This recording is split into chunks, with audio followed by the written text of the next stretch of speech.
Greetings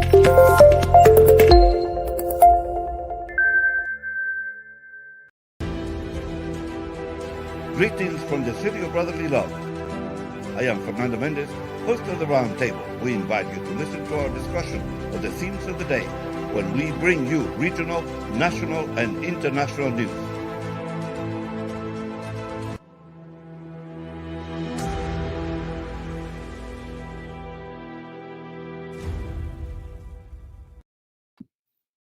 Señores oyentes de Úrsula Radio, estamos aquí de nuevo con su programa La Mesa Redonda de Roundtable. Desde el corazón de la ciudad del amor fraternal, the city where independence was created. Les habla Fernando Méndez, Dani Ramos controlando la máquina digital. Happy day after the 4th of July. This is the 4th of July weekend where a lot of celebrations are going around the country. Some of them have to do with the fact that we are free of the virus for the most part. I mean, there are many parts of the country where still people are still suffering, and there are many people who are still not vaccinated. Biden had wanted 70% of the population. That was the target to be vaccinated. But I think we are only at 67.3, something like that. Well, we missed by a few points, but the fact is that in many parts of the country, the ballparks are open. There was baseball in Philadelphia. The Phillies won 2 out of 3 games against the Padres. So there was a reason to celebrate. There are other reasons not to celebrate, but we're not going to concentrate on those. One of the things the president said, because of missing the target, but still being a lot better than we were, say, a year ago. Even with our darkest days gone, Biden cannot declare full independence from the virus. President Joe Biden conjured a vision of Americans coming back together and reclaiming their freedom from the worst ravages of the pandemic as a nation long silenced by sickness and death, exploded back to life on the 4th of July. And we can say that really did happen with fireworks and festivities on the Parkway in Philadelphia. The president was unable to declare full independence from the virus as he had long hoped, with a more infectious Delta variant, bearing down on those Americans still skeptical of the vaccines that promise full national restoration. Still people out there who are not vaccinated. There are some people who have legitimate reasons not to want the vaccine, especially people who are following the ex-president now exiled in Mar-a-Lago, and people who are afraid of the vaccine for different reasons, not rational. I would say this, there's Darwin's law about the survival of the species. Only the strong survive. So we'll see what happens, because in the end, we should be victorious over this virus. But we need everybody to become involved, to get interested in doing this. 67.1 of adults had at least 1 dose of COVID-19 vaccine by July 4th, just short of the original target of 70%, according to the latest Centers for Disease Control and Prevention. That was on Sunday, that report. Over the past year, we've lived through some of our darkest days, said Biden in a speech to a packed mask-free Independence Day party at the White House on a balmy Sunday evening. Now, I truly believe, I give you my word as Biden, I truly believe we're about to see our brightest future, said the president. Despite looming concerns over infection spikes among unvaccinated Americans in months to come, there was a heady mood of liberation from coast to coast, as excitement among the crowds that would have been unthinkable only weeks ago. The crowds gathered to watch sports and fireworks displays. There was music. So people packed the steps of the Lincoln Memorial in Washington, D.C. and the National Mall, deserted during Biden's inaugural address that came at a time when daily COVID cases averaged nearly 200,000. This time it was jammed with families. A huge party unfolded in the first moment of national shared experience and catharsis since COVID-19 reached the US shores. So, even though we did not reach the goal of 70% vaccination, we are celebrating. We're celebrating because a lot of restaurants were open, shops were open, people in the streets, in the parks, and music at concerts. The Beach Boys and John Stamos recall golden memories of pre-pandemic summers as they wished they all could be California girls before a close quarters crowd. In cities including Nashville and Philadelphia, live bands jammed before mass audiences. So, party time. Let's hope that, because it's one of those things unpredictable, this virus is unpredictable, the variants that are around could affect us again. Let's hope this gathering of people around the country doesn't revive the pandemic. Here's hoping.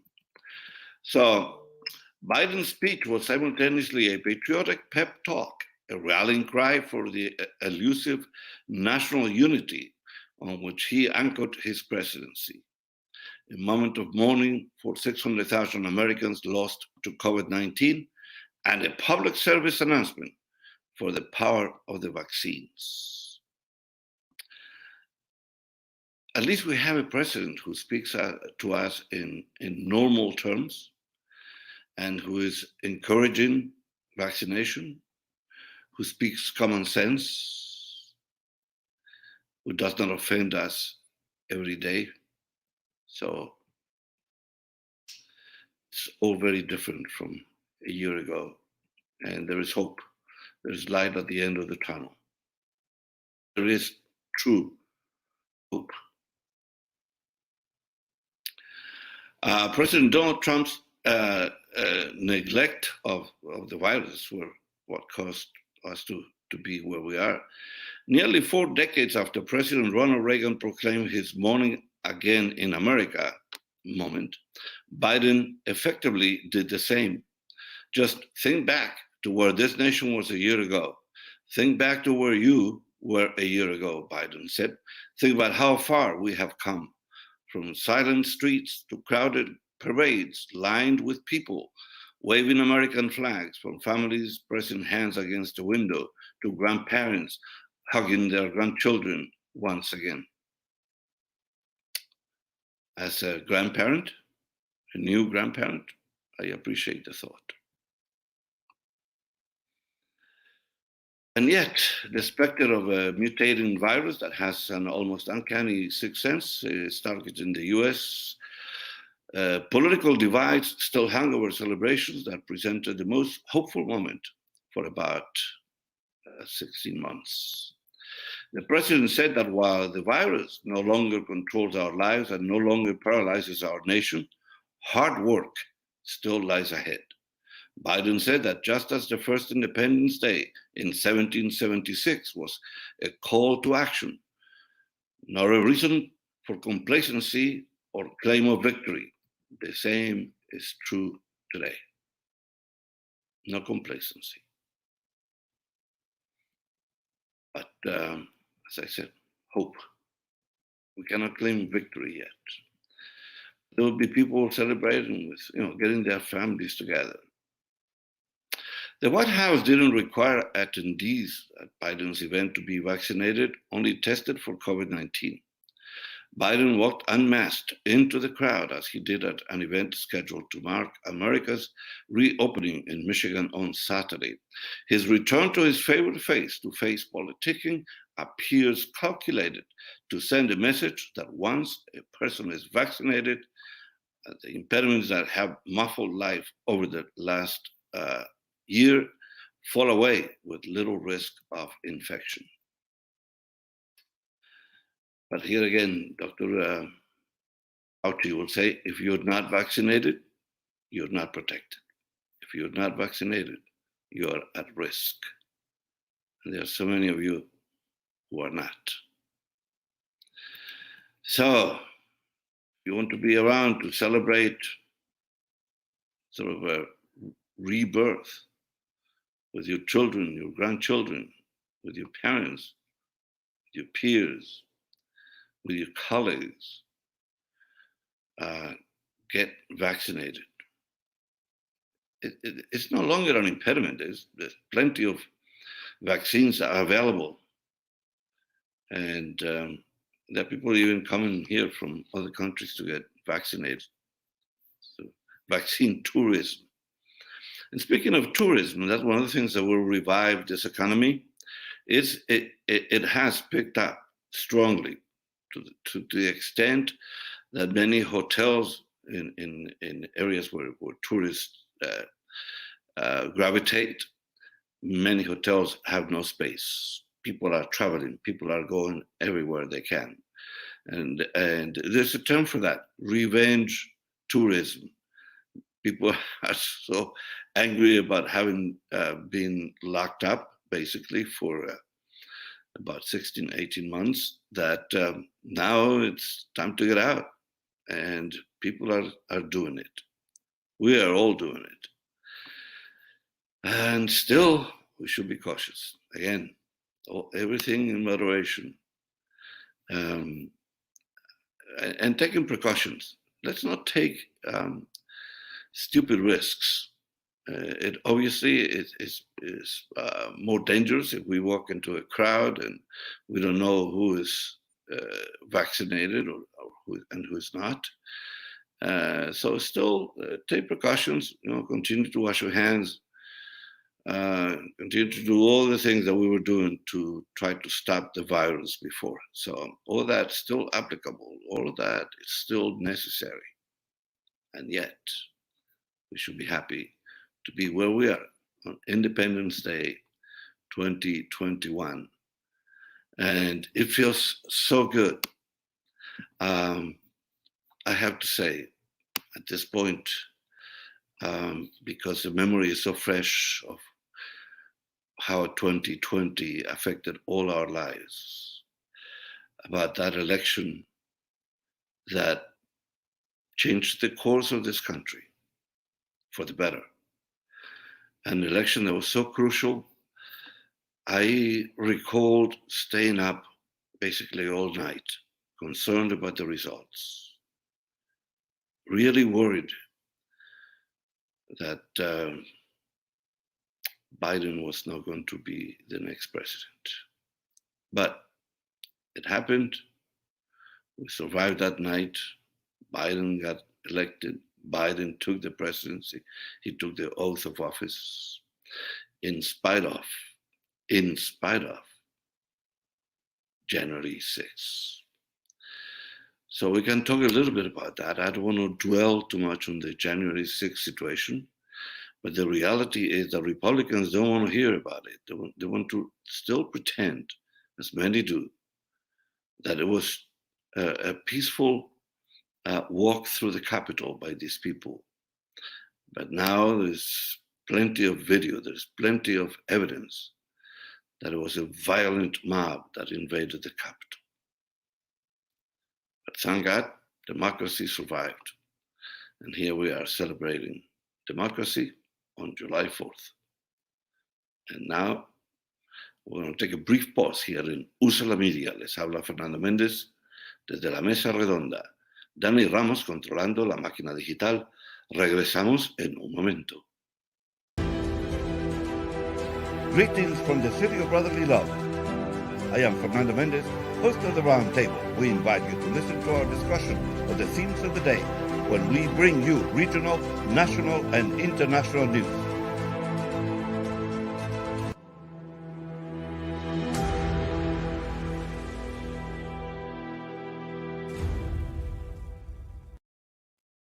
Bueno, señores siguientes de USA la Radio, estamos aquí de nuevo con su programa La Mesa Redonda. Les habla Fernando Méndez, Dani Ramos controlando la máquina digital.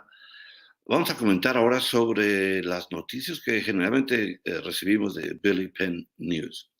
Billy Penn, by the way, congratulations to Danny Henninger. What a great job this outfit is doing, keeping us informed of many things that go on in Philadelphia. And one of them, obviously, the celebration of the 4th of July. And this is what Billy Penn says.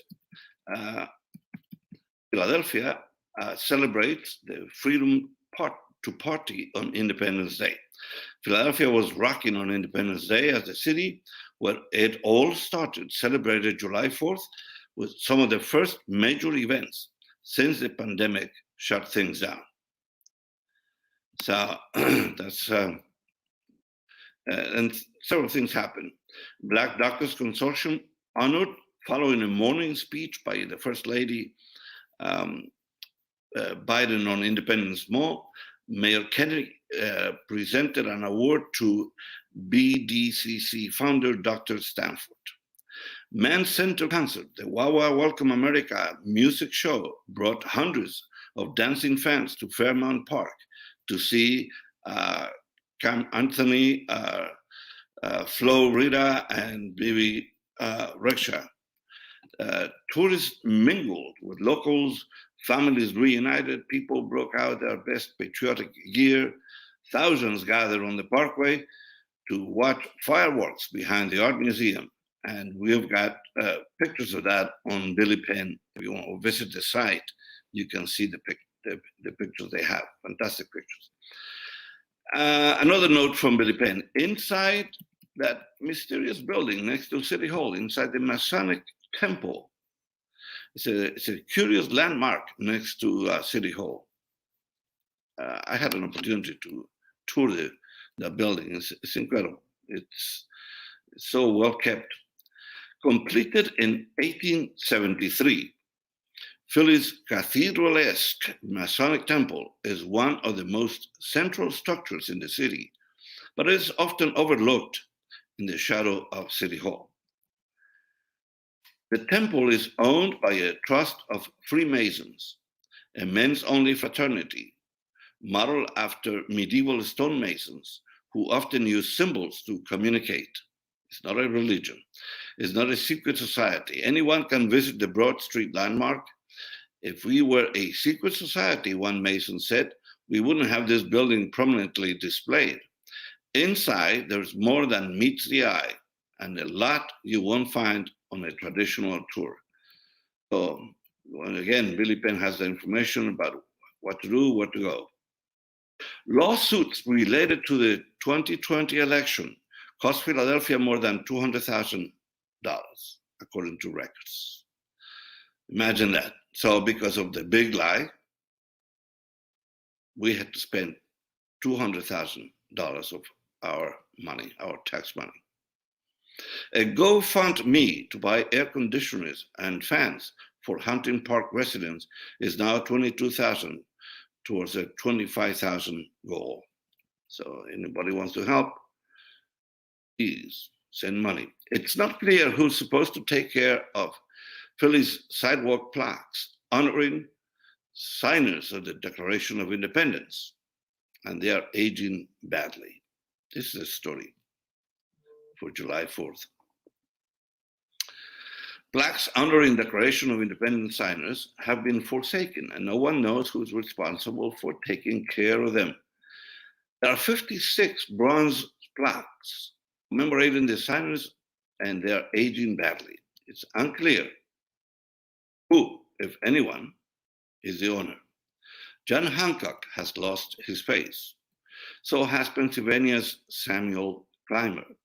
So have 12 others of the 56 signers of the Declaration of Independence, whose memorial plaques have been consigned to the soles and heels of pedestrians in the 600 block of Chestnut Street, a block from where they put their lives on the line on July 4th, 1776.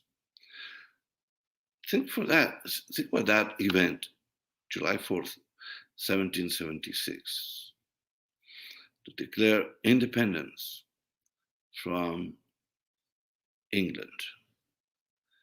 And think about the fact that the people who dared to challenge the king were risking their lives.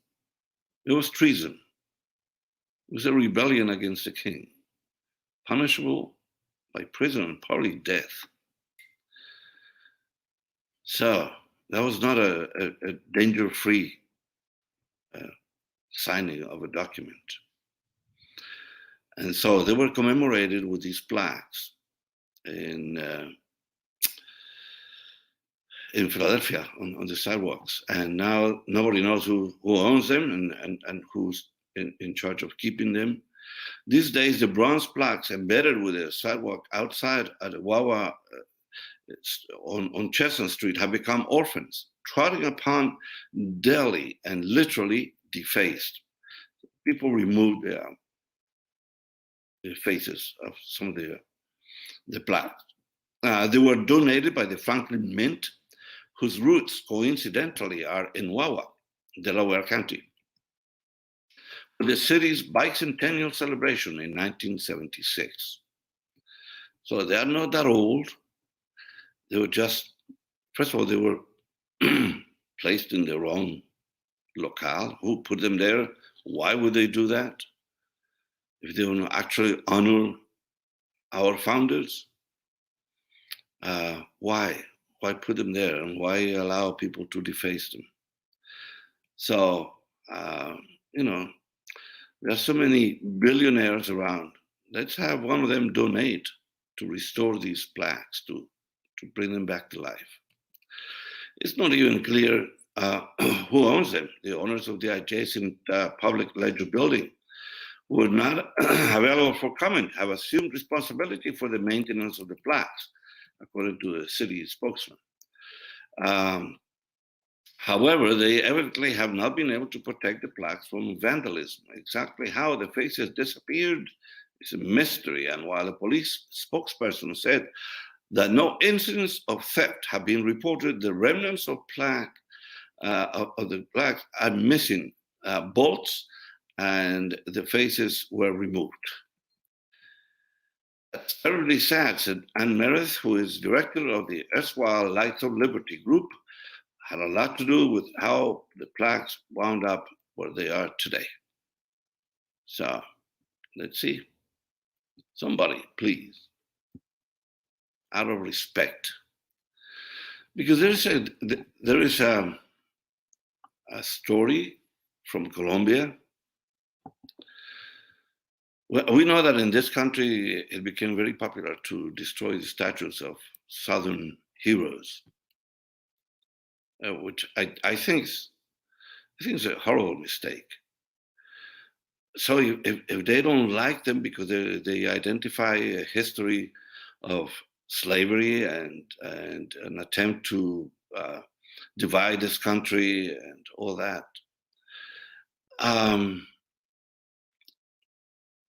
they are works of art.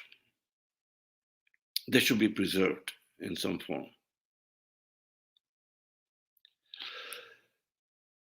Excuse me. They are part of our history, and they should be perhaps identified properly. This is who they are. This is General so-and-so, and he fought against the forces of reason and the northern troops who wanted to liberate slaves. And so explain what those people represent. Do not destroy them. Let's put it this way.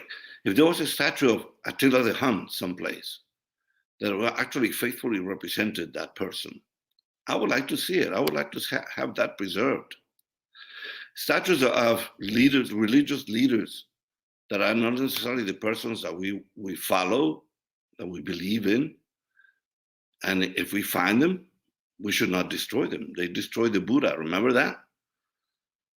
And we consider the people who did it sort of savages. So all these things are part of our history.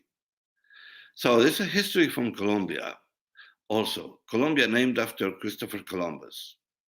Think about that.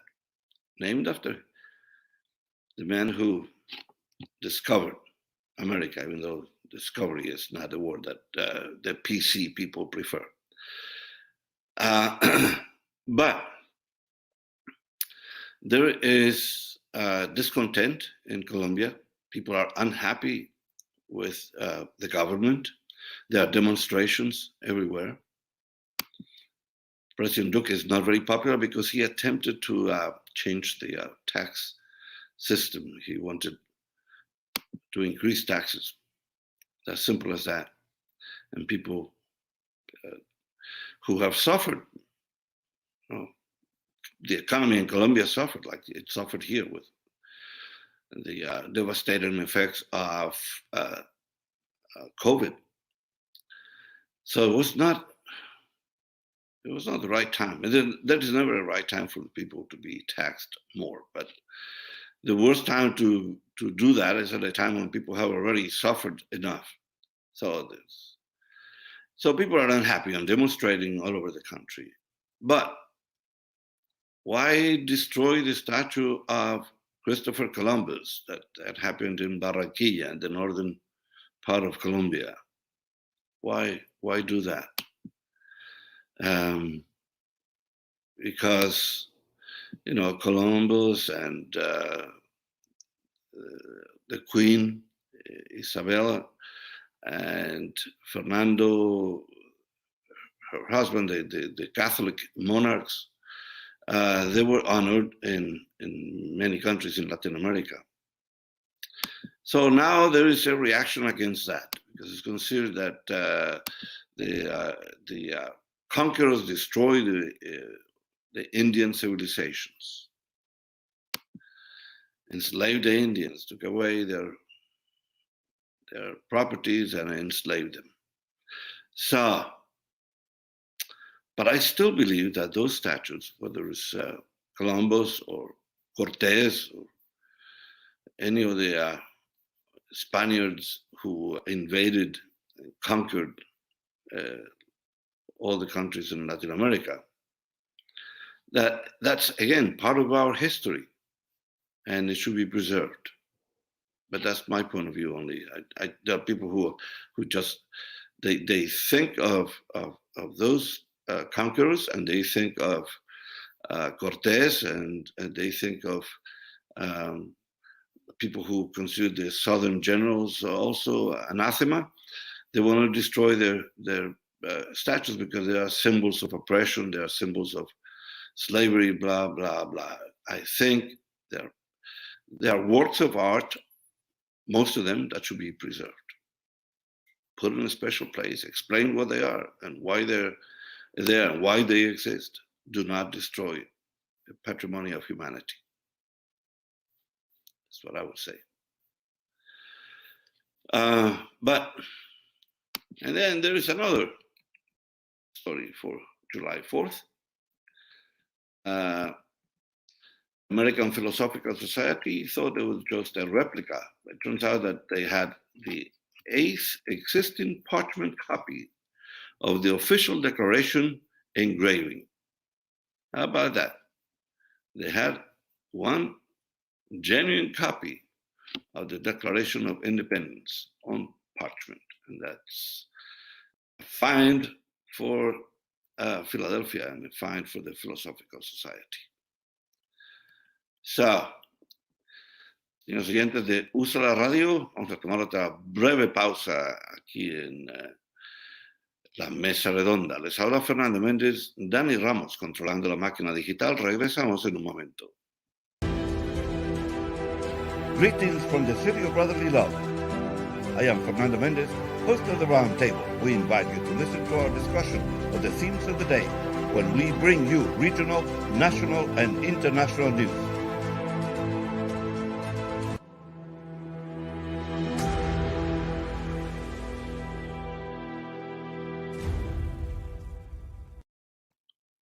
Bueno, señores oyentes de Usa la Radio, estamos aquí de nuevo con su programa La Mesa Redonda. Les habla Fernando Méndez, Dani Ramos controlando la máquina digital. I mentioned previously that the American Philosophical Society, they thought they had a replica of the Declaration of Independence parchment, but it turns out it's one of 8 existing parchment copies. So they are copies, but they are on parchment and therefore have historic value. It's one of those things like those. So,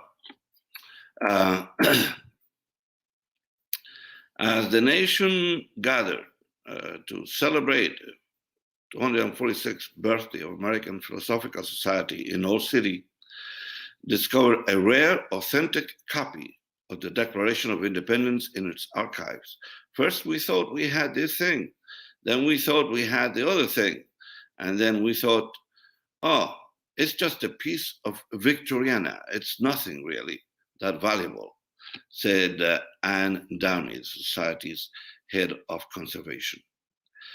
Downey was performing conservation treatment on what was thought to be a heavily varnished print of the Declaration of Independence. It turned out not to be a facsimile, but an authentic engraving by William J. Stone, created almost 200 years ago. How about that? Find something that valuable. So, congratulations, and I'm glad you discovered it, and now try to save it. So, I like these stories for Independence Day. Celebrate the 4th of July. Philadelphia ultimately hosted over 2 million people for that 1976 bicentennial. The celebration suffered from overblown expectations. I'm old enough to recall that.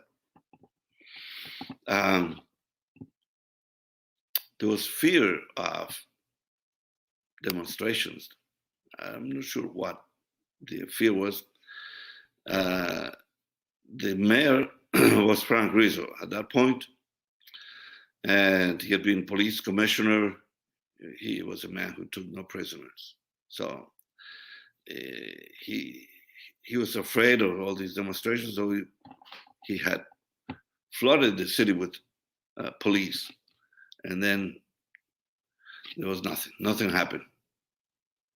It was he just managed to kill the celebration, Mr. Killjoy. So unfortunate for that 76th bicentennial. He won't be around for the next centennial, but I hope they have better luck.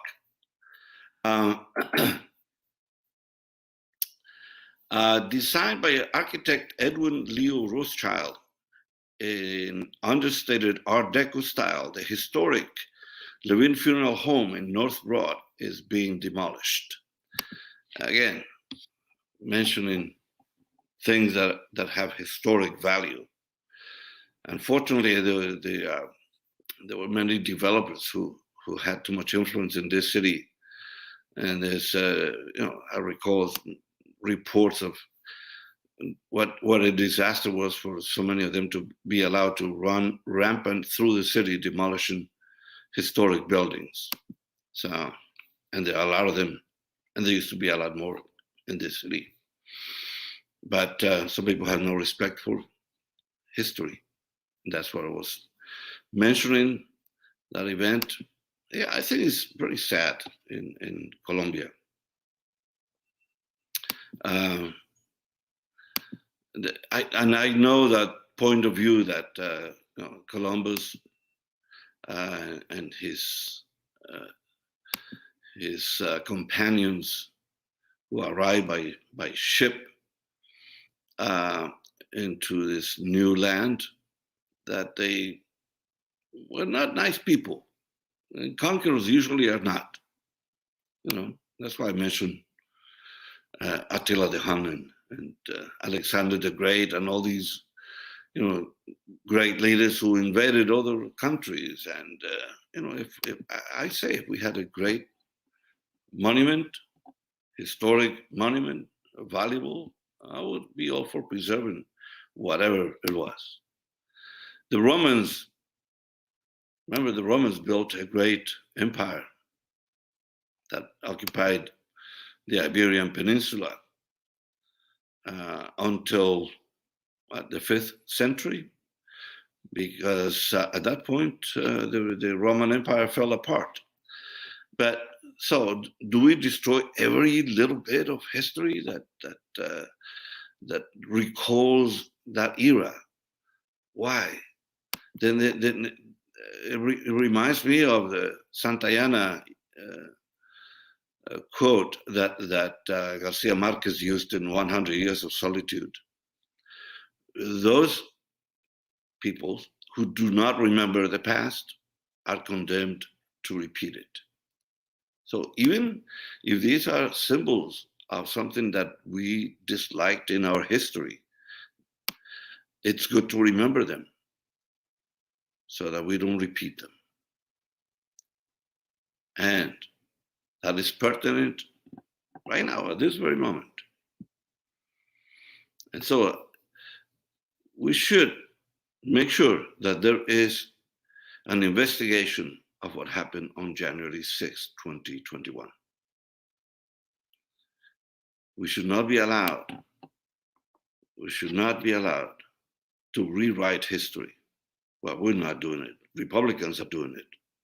They are determined to change the story. They are determined to claim that this was a tourist visit to the U.S. Capitol at a moment where the official certification of our vote was being recorded, directed by Mike Pence. The only thing that he did that was really good, he stayed there. The vote was done, and officially declared that was, in fact, the result of the election. And then we know what happened. Trump sent his people who were determined to hang Vice President Mike Pence. They had a noose prepared for the guy.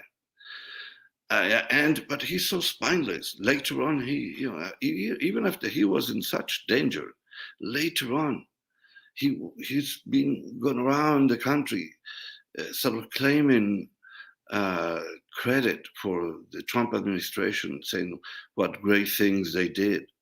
What great things they did. And he claims some kind of positive record for the fight against COVID, when actually Trump and everybody in his administration did everything possible to make us believe that the virus was no threat, that we did not need to take precautions. And he was acclaimed credit for the fact that so many companies dedicated themselves to research a way to find a vaccine, and that there was success in that. And I would say that even if Trump and his people did help with the vaccine, we know that they were speaking of both sides of their mouths, because they were declaring that there was no emergency. There was no such threat. The virus was nothing. It would go away by April, and all that stupidity. one stupid declaration after the other. And then remember this, the one person that had credibility, Dr. Fauci, they silenced him. Trump set him aside. Trump became the spokesman for whatever the administration was doing regarding COVID, because he did not like the fact that Dr. Fauci spoke the truth. He was stating what science was doing and what was needed to do. And Trump didn't like that, so he silenced him. Remember that when Biden was elected and Fauci was allowed to speak, he came out and said precisely that. Finally, I can speak. Finally, I can lead people in the right way to say, this is what we need to do, and we have scientific proof and all that. Big difference, and that is why July 4th, 2021 is a day of independence from the virus. It's amazing. Amazing. 1 year. 1 year. Big difference. Well, just so, speaking of the virus, again, if you're not vaccinated, you're not protected. If you have not had the vaccine, by your own choice, because there's vaccines available everywhere. You can find vaccines. It is your own choice. No, you're not protected. And even those of us who are vaccinated, we know there are strains. Nobody knows enough about the strains, whether or not the vaccines protect us against all of them. Apparently they do, but I would still hesitate. I would still take precautions, more and more precautions, because we don't know. We don't know exactly what all the variants can do. Well, another thing that we should be celebrating is the free press. Because thanks to the free press, we know what happened. And we will know more in the future. As historians gather records, we will know what happened during the years of the Trump administration. And how he managed to undermine our institutions, how he used the Justice Department and Sessions and Bill Barr as his personal attorneys, especially Bill Barr. Bill Barr, who now is attempting to change his tune. He's attempting to rebuild his change history, basically, and rebuild his reputation, because everybody thinks that he acted illegally. He protected Trump, and we know that he intervened to make us believe that the Mueller report did not contain what it did contain, which was the possibility of finding the means to prosecute this President Trump. But that was, so it's history, but we're celebrating July 4th, freedom of the press. Guess what Mr. Trump had done? Undermining the press. So the Justice Department, he used as his lawyers, the media, the press. He said, we are the enemies of the people. Because that's how tyrannies maneuver, to destroy credibility in the very institutions that support the system. The Justice Department, press, the business community, perhaps, the educational systems, all the things that make us a democracy that thrives, that build this country. He endeavored to destroy, to undermine, to make the people believe that we, the media, the free press, were the enemies of the people. So I was happy to get a letter from the Lemfest Institute, because they have been instrumental in promoting freedom of the press, to helping people to realize that the importance of a free press. And this is a letter we got from Jim Friedrich. He's the executive director and CEO of the Lemfest Institute for Journalism.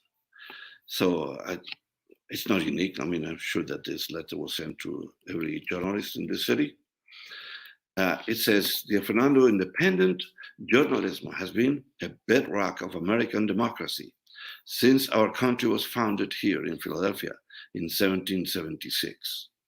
The day after the founders signed the Declaration of Independence, the German language Philadelphia newspaper, Pennsylvania Stadtseite, was the first publisher to break the news to its readers." So I will read the whole letter on the other side of a brief pause here in Úsala Radio. Les habla Fernando Méndez, Dani Ramos, controlando la máquina digital. Regresamos en un momento.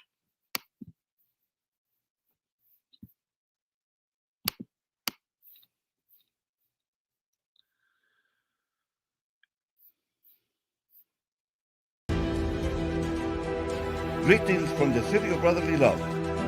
I am Fernando Méndez, host of the Roundtable. We invite you to listen to our discussion of the themes of the day when we bring you regional, national, and international news.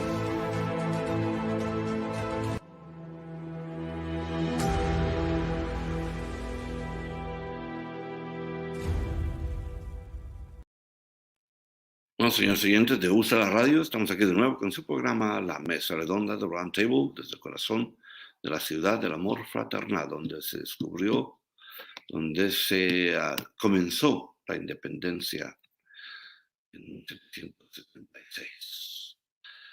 Hola, Fernando Méndez, Dani Ramos, controlando la máquina digital. Bueno, as I said, we got a letter from Jim Friedrich about, he's from the Lemfest Foundation. He's the CEO and from the Lemfest Institute for Journalism. So he sent a letter, I suppose, to the journalists in the city, and this is what it said. I like to read the full text. "Independent journalism has been a bedrock of American democracy since our country was founded here in Philadelphia in 1776. The day after the founders signed the Declaration of Independence, the German language Philadelphia newspaper, Pennsylvania Stadtseite, was the first publication to break the news to its readers." That's what it said. "Yesterday, the Honorable Congress of these Western lands declared the United Colonies free and independent states," the paper reported in German on July 5th, 1776. So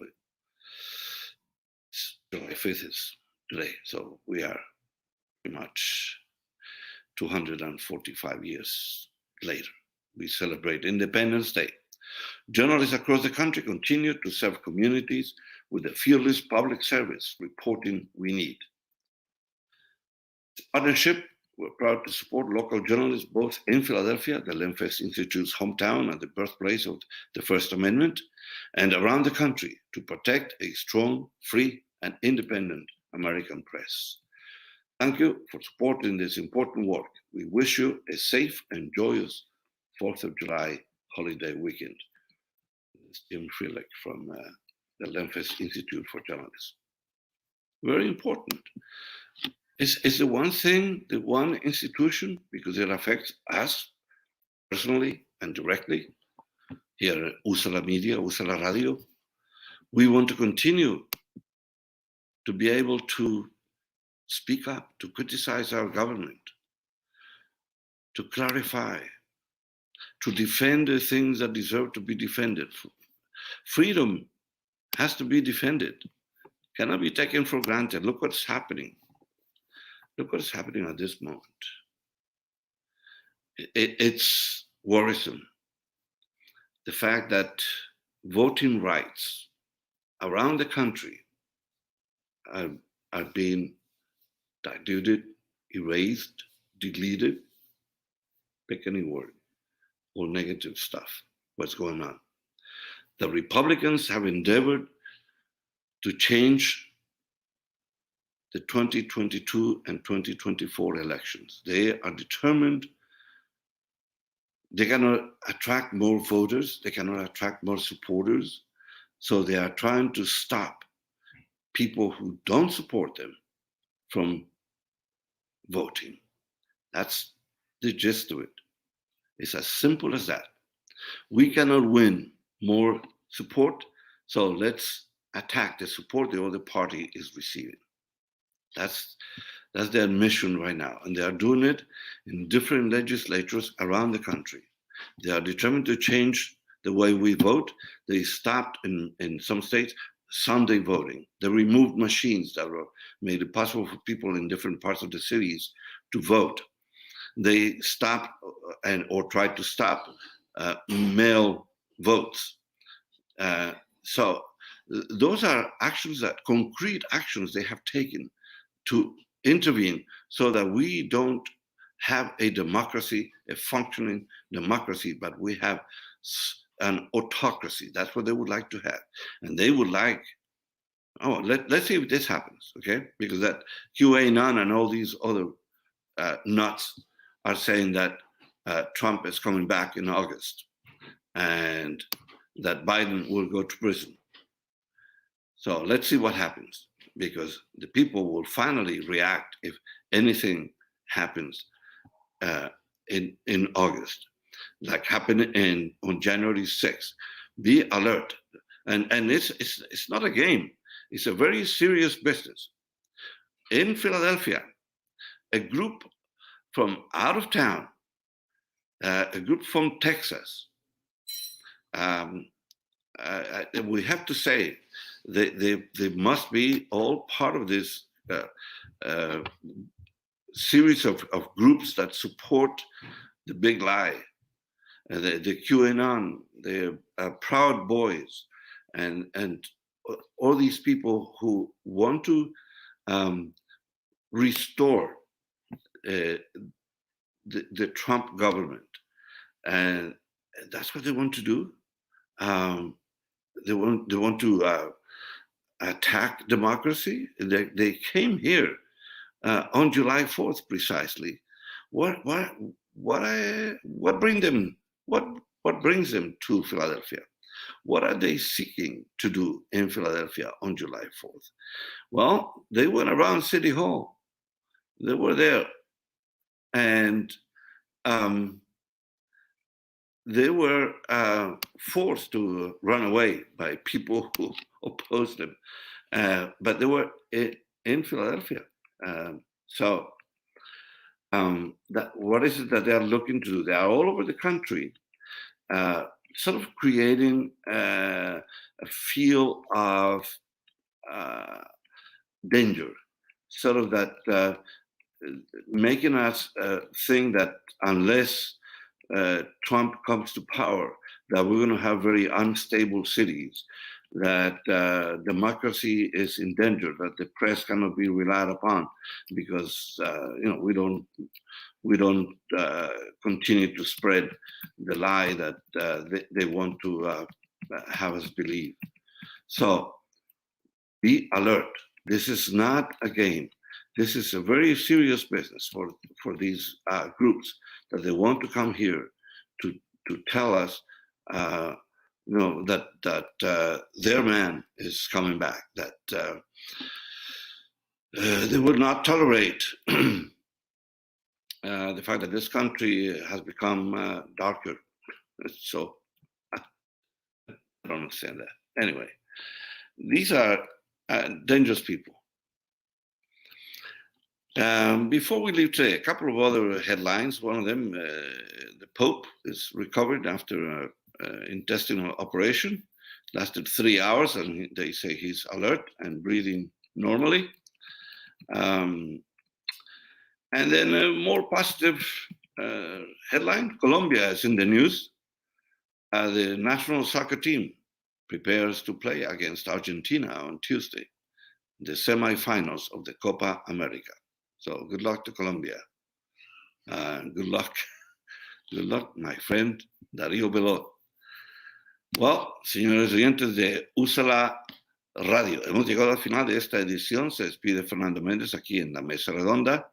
Dani Ramos controló la máquina digital. Los esperamos hasta la próxima. Greetings from the city of brotherly love. I am Fernando Méndez, host of the Roundtable. We invite you to listen to our discussion of the themes of the day when we bring you regional, national, and international news.